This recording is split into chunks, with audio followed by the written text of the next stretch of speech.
Evet değerli arkadaşlar, burası Kurtboğaz köyü. İşte şelaleyi görüyorsunuz.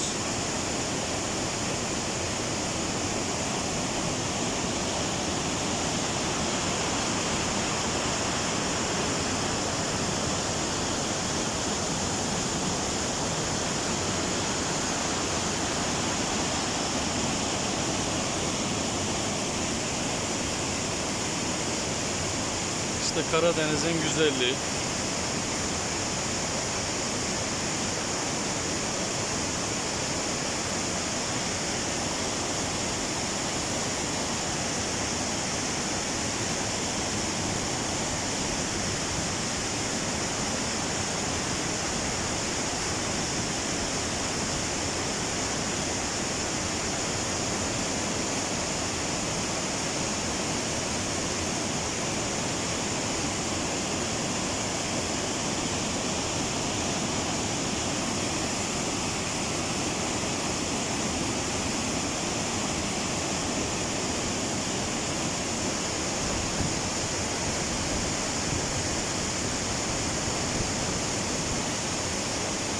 Görüyorsunuz işte Karadeniz'de böyle doğal güzellik.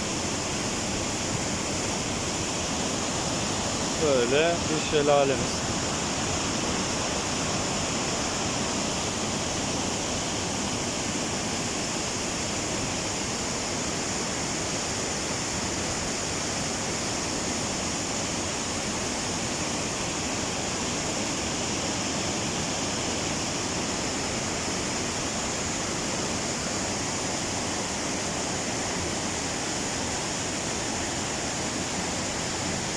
Dediğim gibi burası gene Akkuş'a bağlı Kurtboğaz köyünde doğal bir şelale. Şu anda yağmur yağıyor.